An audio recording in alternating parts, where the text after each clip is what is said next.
Okey, kita sambung 5.4 iaitu bentuk pentadbiran di Sarawak dan Sabah. Okey, bentuk pentadbiran barat di Sarawak dan Sabah. Okey, penguasaan kuasa barat di Sarawak dan Sabah telah membawa perubahan. Okey, bukan seperti sebelum ni. Kalau tengok sebelum ni adalah sistem kesukuan. Okey. Okey, tetapi sistem ketua bebas. Tetapi dekat pentadbiran barat dekat Sarawak dia telah mengubah sistem pentadbiran asal. Kalau kita tengok kuasa barat yang menjajah dekat Sarawak adalah keluarga Brooke.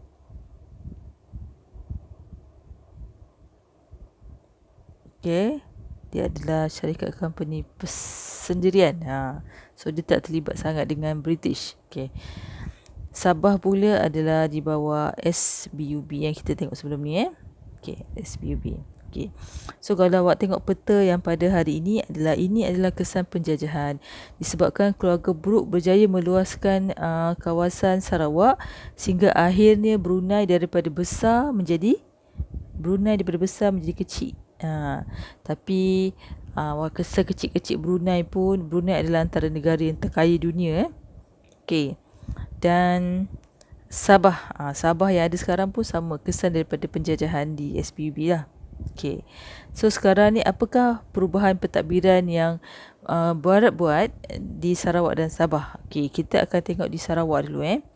Okey, yang pertama, Sarawak dibahagikan kepada 5 wilayah. Okey, pada asalnya 3, lepas tu menjadi 5 wilayah. Okey.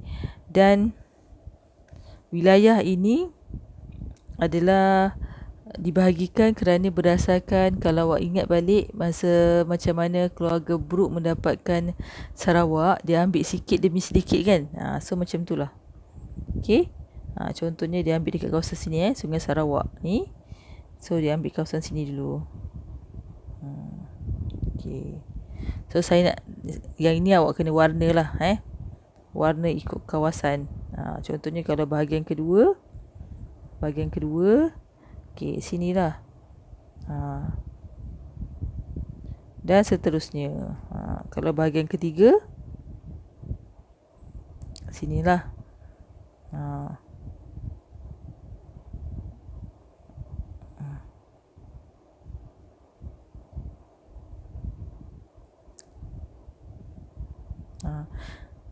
Dan seterusnya lah. Okey. Seterusnya buatlah. Warnakanlah seterusnya. Okey. Sabah pula. Sabah sama je sebenarnya. Okey, so dia ada pembahagian wilayah juga. Okey, dibahagikan kepada wilayah. Cuma dipanggil residensi. Okey. So macam mana awak nak buat warna, contohnya residensi Pantai Barat. Okey. So awak tengok residensi Pantai Barat kat sini. So warna sinilah. Ni sebenarnya nak warna je. Terlajak pula. Termasuk kawasan residensi Kudat pula.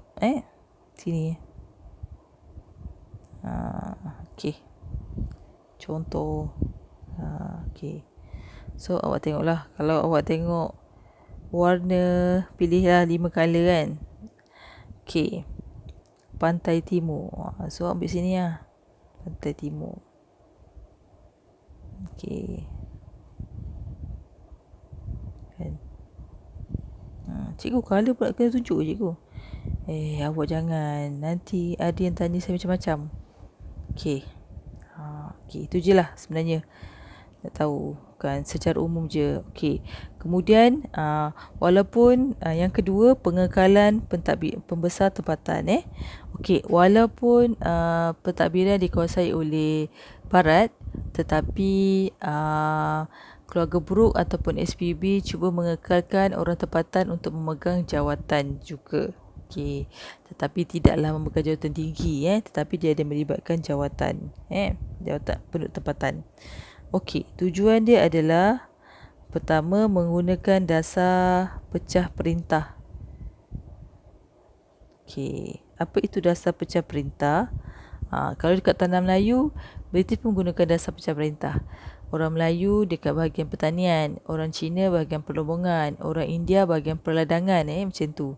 Kenapa?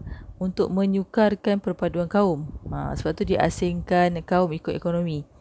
Okey, yang kedua adalah memelihara keamanan lah. Kan, keamanan British sebenarnya. Okey. Mengisi. Kenapa British melibatkan penduduk tempatan? Ia adalah mengisi jawatan kerana tidak cukup pegawai Eropah, dia tidak cukup kekurangan pegawai Eropah. Okey, untuk dekat Sabah pun sama, untuk memelihara adat. Alamak, saya minta maaf lah. Ni bukan memelihara keamanan, memelihara adat sebenarnya. Maafkan saya. Okey. Okey. Memelihara adat dan juga memelihara hak. Okey.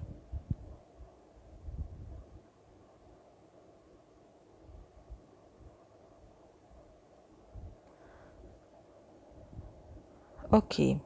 So, jawatan dikekalkan untuk dekat Sarawak adalah jawatan Datu. Okey. Paling senang Datu Patinggi lah. Dia ada banyak Datu Datu Patinggi. Okey. So, yang ini adalah, ni highlight je lah, Ketua Anak Negeri.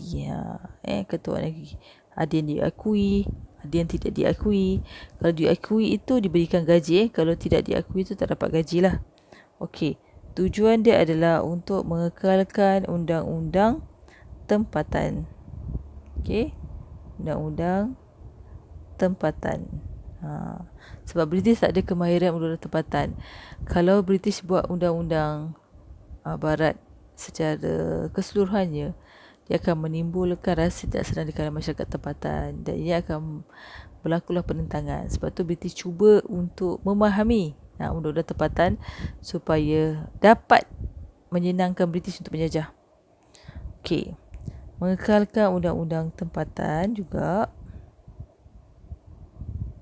Okey. So, tugas Ketua Anak Negeri ini, pertama dia mengutip cukai. Okey. Bantu pegawai daerah. Okey. Juga hakim. Ketua Anak Negeri ada kuasa besar sikit Juga hakim di Mahkamah Anak Negeri. Okey. Tapi untuk di dekat Sarawak, okey, pembesar ataupun datu dia tidak boleh kutip cukai Tidak boleh kutip cukai. Tapi dekat Sabah, cukai boleh dikutip oleh Ketua Anak Negeri.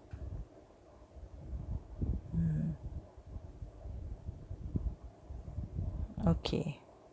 So, untuk Sarawak, institusi pentadbiran bagi orang tempatan dia tak ada Tapi untuk Sabah ada. Pertama, institusi Ketua Anak Negeri. Okey. Lepas tu, Ketua Orang Kampung ataupun dipanggil Ketua Kampung ataupun dipanggil orang tua. Okey. Lepas tu ada Mahkamah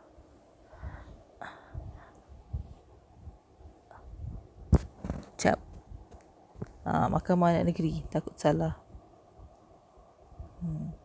Mahkamah Anak Negeri. Okey. Yang ketiga adalah pentadbiran yang tersusun. Okey, tengok maksud pentadbiran yang berhierarki tu adalah pentadbiran yang tersusun. Apa maksud tersusun? Bermula daripada peringkat atas sampailah ke bawah. Okey. Jadi pentadbiran yang tersusun ini adalah bermula dengan ni. Raja dibantu oleh Majlis Tinggi dan Majlis Negeri. Tetapi nak bagi tahu, pembesar di Sarawak ataupun golongan Datu Sarawak adalah hanya bermula di sini sahaja. Macam tu juga dengan Sabah. Dengan Sabah.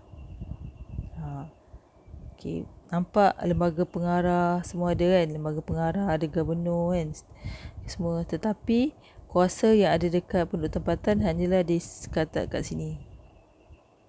Okey, pelibatan penduduk tempatan.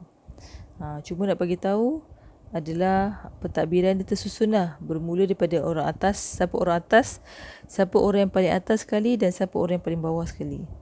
Okey, tu je. Okey, tak payah nak tanya pening sangat sebab nanti kata 4 awak tak belajar sangat.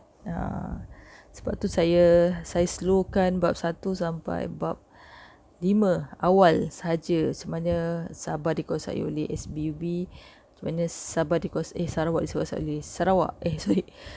dikuasai oleh keluarga Brooke. Okey, sebab itu akan ada kaitan yang dikata 4 kalau ini sekadar pengetahuan saja. Okey, yang keempat, pentadbiran berasaskan kaum. Mengamalkan dasar pecah perintah.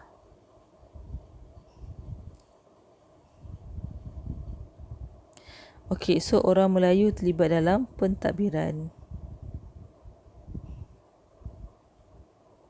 Orang Cina terlibat dalam ekonomi. Dan orang Iban terlibat dalam ketenteraan ataupun pertahanan.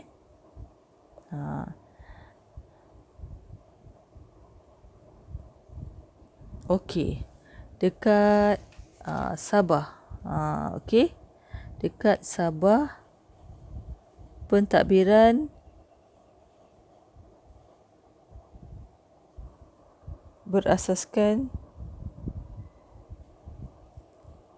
pribumi.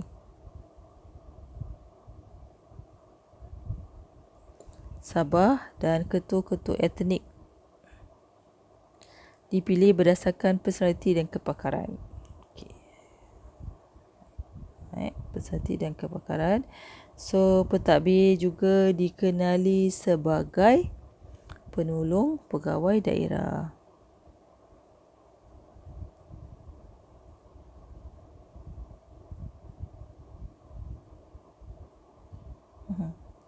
Okey, dekat Sarawak, Undang-Undang 8 Perkara Perkenalkan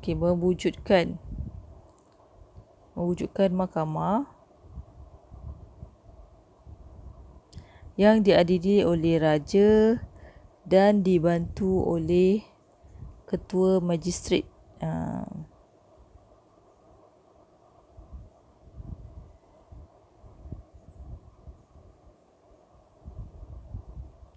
Okey, setiap bahagian mempunyai mahkamah residen. Ada mahkamah residen. Okey, terdapat juga mahkamah adat. Okey, adat digunakan bagi mengadili masyarakat tempatan.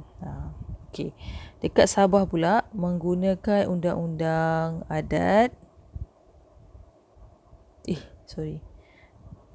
Apa saya ni? Menggunakan undang-undang barat dan juga undang-undang tempatan.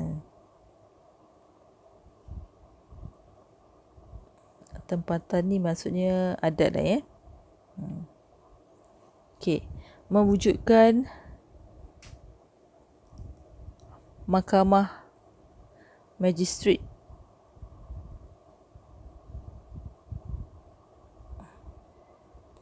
Okey, yang menggunakan undang-undang barat dan diadili oleh pegawai daerah. Okey, manakala yang kedua adalah mahkamah anak negeri.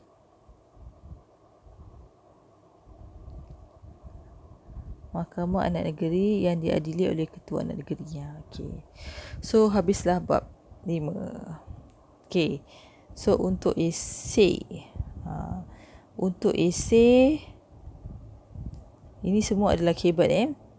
Huraikan kesan. Nanti bincang kejap lagi lah. Nanti bincang kejap lagi.